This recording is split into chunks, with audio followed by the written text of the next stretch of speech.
Hello and welcome to One Cool Thing, PC Mag's daily show where we show you one cool thing which we are testing out here in the PC Mag Labs.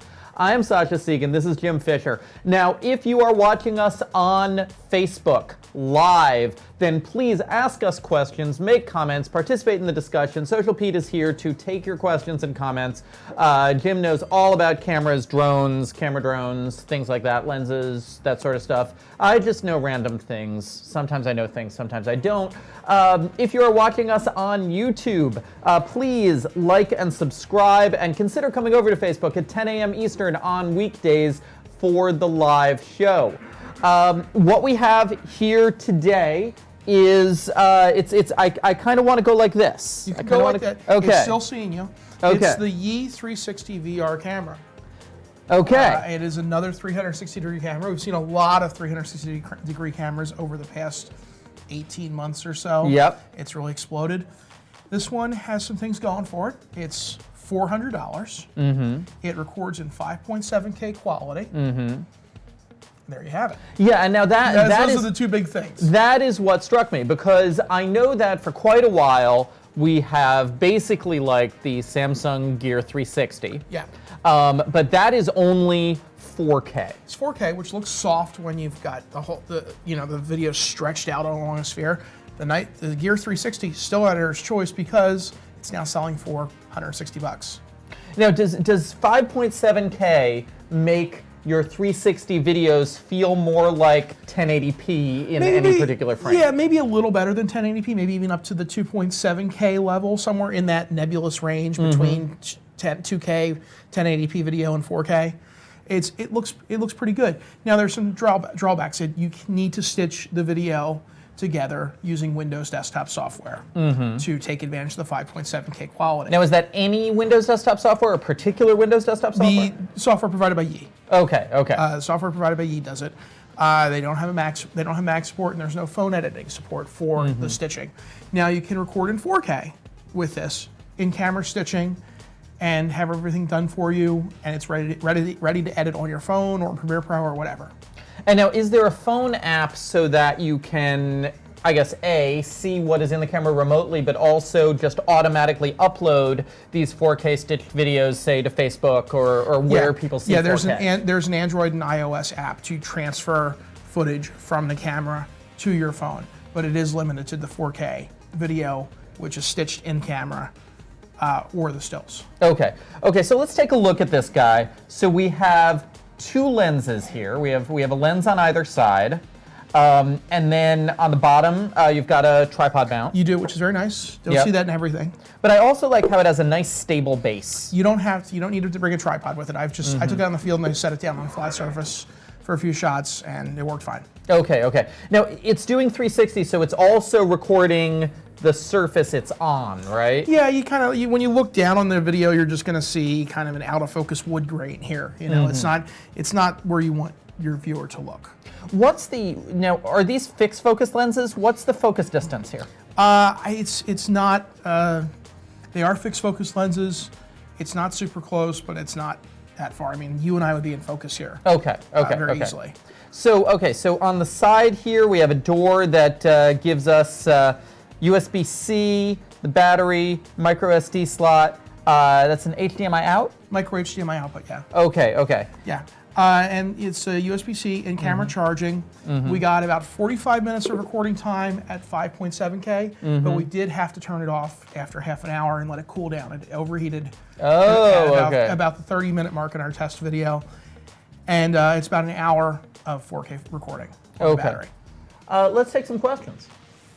Does it come with stitching software? There's Windows desktop stitching software available for download from Yi for free. But you also said that you can stitch in the camera as long as you're at 4K quality. In-camera stitching is included at 4K.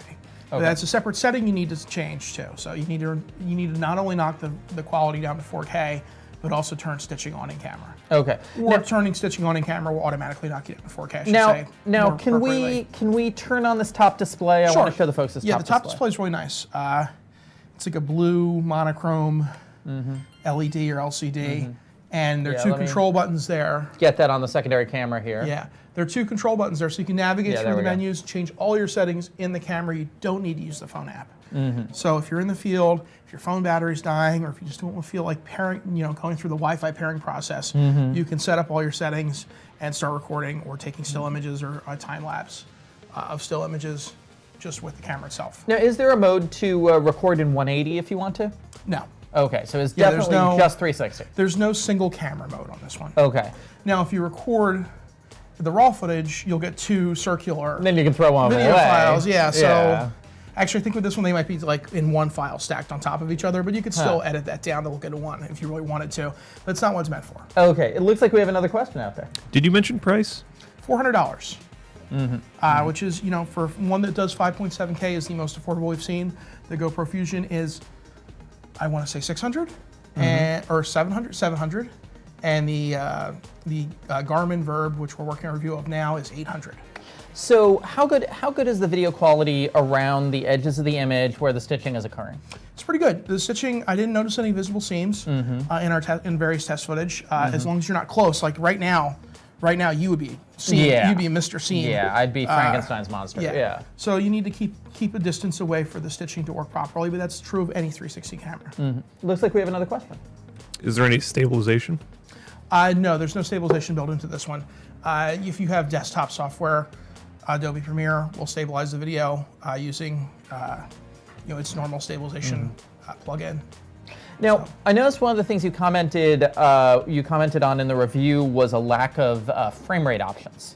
Yeah, it's fixed to 30 frames per second. And that's very typical of 360 cameras.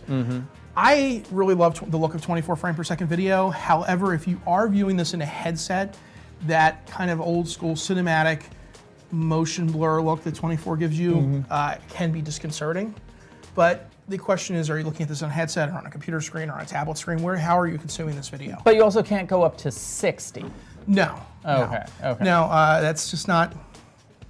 Even the GoPro Fusion, which you know is a GoPro, you need to drop the video resolution down significantly to get to 60 frames. Looks like we have another question. Someone wants to know, is this just a video camera or does it also include the photos? It can take still images. Your still images are basically a frame grab from video. They're JPEG quality. They're about 16 megapixels, 16.6 megapixels. So it's basically just, you can record video and just take a frame grab, or you can actually record stills and just get a JPEG of essentially the same thing. Another question. How do you get the files off the camera? USB-C port you can plug in. You can take the micro SD card out and put it into an SD card adapter and a reader and do it that way. Or you can transfer via Wi-Fi to your phone as long as they are pre-stitched files. And this can take up to the new 400 gigabyte micro SD cards, I assume. I have not tried it with a big card. I think I tried it with a 64 gig card. Yeah, I feel like if you're using the standard micro SD XC It is standard, It should. it should work up to 2 terabytes. Actually, those Yeah. cards don't even exist yet. Yeah. So, what are people, especially because this is not an action camera? I mean, is this water resistant? It is not. It's not waterproof Yeah, at yeah. all or ruggedized at all. Yeah. I mean, it looks pretty solid. I wouldn't mind I wouldn't be freaking out if I dropped it from a few feet high. But Yeah.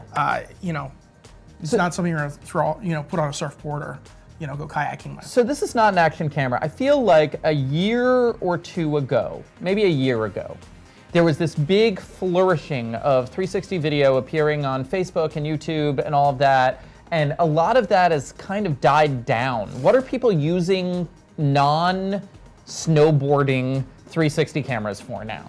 I'm not sure. They exist. They're not traditional as far as capture goes because you are not selecting what part of the frame you're seeing. You're kind of setting the frame by location and getting everything in there. I just ran some video tests to see what the quality was. I put it in my car. I put it on a cart mount. I did put it on a tractor. That was fun. Always fun to have a tractor mount. But it was not. I've heard some people talk about it as not a way to produce 360 video, but a way to produce standard size or wide angle video where you have the ability to track around a 360 frame in editing. And you can do that with the right software. It's just not included with this. So if you've got the right software to do that and you're looking for something less expensive, the GoPro Fusion has software to do that for Fusion files and has plugins from Adobe Premiere that will work on any 360-degree video file. So if you get those plugins somehow and start playing with this, then yes, you could do that with this camera. Yeah, because I feel like that it kind of goes to the whole question of why buy a still camera with more megapixels than you could possibly print, because you might want to crop. Right. Well, that's a different argument. Let's not get into this. You can definitely crop down the 5.7K footage after it's been stitched much better than you can 4K. Yeah. You get a lot more to work with. Let's take another question. Does it use proprietary batteries? Sure. Of course it does. Everything uses proprietary batteries. They're removable. So Yeah. that's a plus. It's a battery.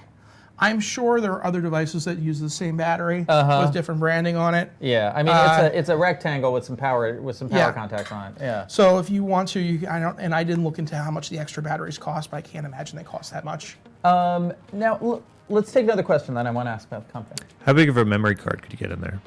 Okay, we were just talking about this. It's a micro SD XC slot. I used a 64 gig card with it for the most part, but micro SD cards are now available up to 400 gigs. Yeah. Somebody announced a 512, but the biggest retail one I think right now is still 400. Yeah. Yeah.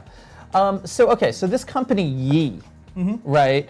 Now I just, in case people haven't heard of it, they have another name, don't they? No, Xiaomi and Yi are two different companies. Really? Yeah, they're I thought Yi. There's a whole. Oh wait, is this like the OnePlus situation? It might be. I don't know the corporate structure, but according to their information, because I was looking into a Xiaomi drone at some point to try and call in for a review, they're different than Yi. And they now? But they have collaborated on things somehow. Yeah. It's a little questionable. And wasn't Yi founded entirely by Xiaomi people? That I don't know. Okay. This is a question for Wikipedia, right? Okay. In any case, it feels a little bit to me like the situation with OnePlus, which is this startup phone company that the more you look at them, the more they appear to be a spin-off of Oppo. Okay. Though they will swear up and down that is not true. I didn't realize that they had that relationship. I know Oppo from old DVD and Blu-ray players. That's really bad how I know that name. But I actually think it's a good thing that for a brand like this, which might be an unfamiliar brand, to be associated with or connected to a larger, better-known company. Yeah. Although in the camera community, Yi is pretty well regarded. They make some. We looked at some of their action cameras. Their 4K plus action camera is a if you don't need the waterproof ruggedized thing, is a way to go instead of the GoPro for less money. Same style video quality, same resolution, but $100 cheaper or so. Let's take another question. How long will the battery last? At 5.7K, you get about 45 minutes of footage of recording on a fully charged battery. However, we did run into an overheating problem. At about 30 minutes, it stopped.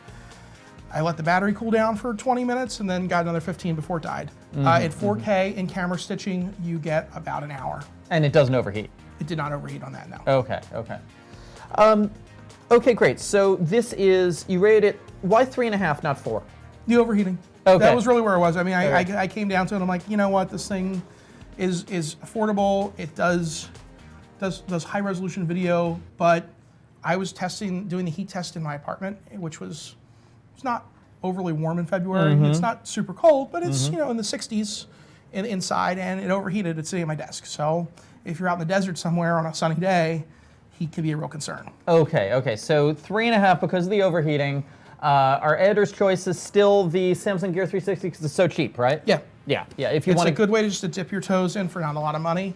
If you're really serious about 360-degree video and you want to spend some cash, I do recommend the GoPro. We gave it a 4-star rating. We held back the editor's choice when we just reevaluated it because the mobile software, while ready, is not finished. GoPro promises to improve the overcapture on the phone, and when that happens, we're going to take a look at it again.